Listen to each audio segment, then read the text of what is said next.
साल 1924।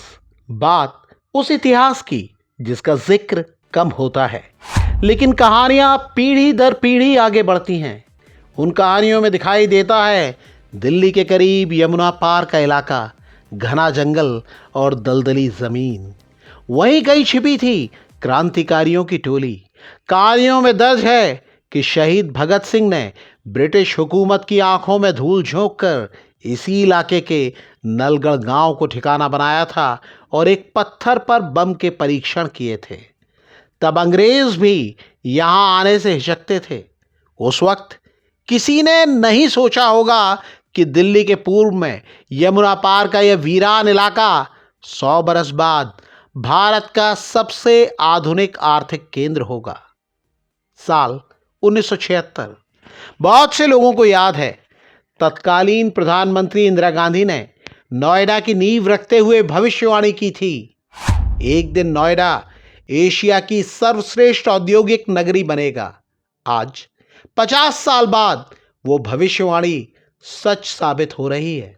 50 बरस में ये शहर कहां से कहां आ गया है। नोएडा अब सिर्फ दिल्ली का एक सैटेलाइट टाउन या धूल भरा औद्योगिक इलाका नहीं रहा।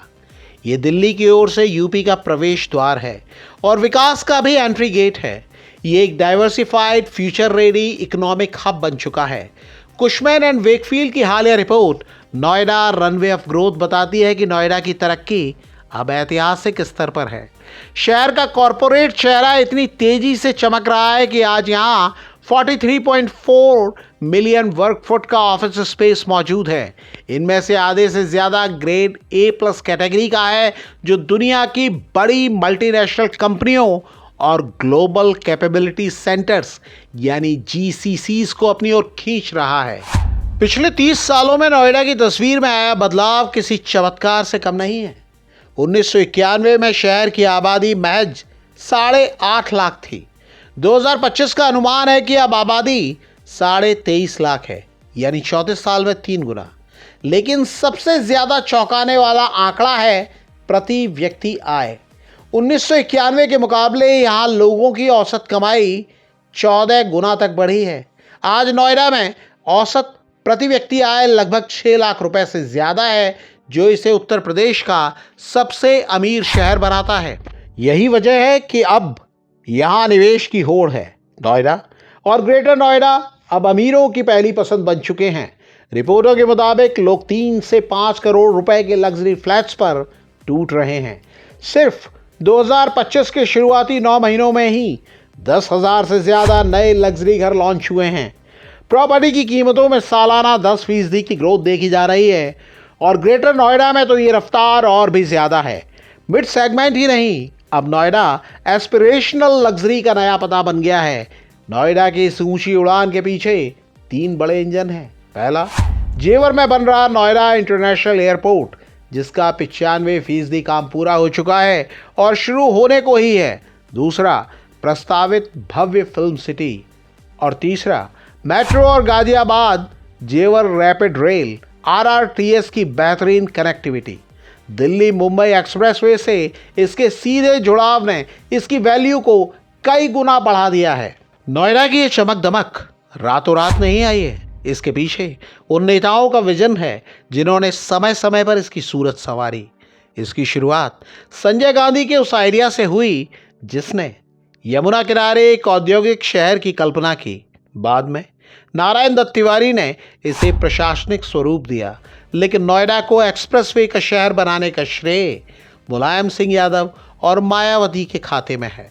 मायावती के कार्यकाल में नोएडा, ग्रेटर नोएडा एक्सप्रेसवे और यमुना एक्सप्रेसवे जैसे मेगा प्रोजेक्ट्स ने रफ्तार पकड़ी। हाल के सालों में मुख्यमंत्री योगी आदित्यनाथ ने नोएडा से जुड़े इस अंधविश्वास को तोड़ा कि यहाँ आने से मुख्यमंत्री की कुर्सी चली जाती है। योगी आदित्यनाथ ने नोएडा को अपनी प्राथमिकता में रखा है। जेवर इंटरनेशनल एयरपोर्ट, फिल्म सिटी और न्यू नोएडा का मास्टर प्लान उन्हीं के कार्यकाल की देन है।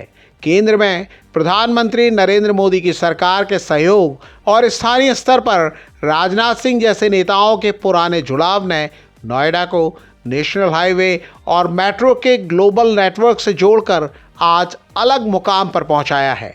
क्या आप जानते हैं कि दिल्ली एनसीआर की कुल डेटा सेंटर क्षमता का 90% हिस्सा अकेले नोएडा में है।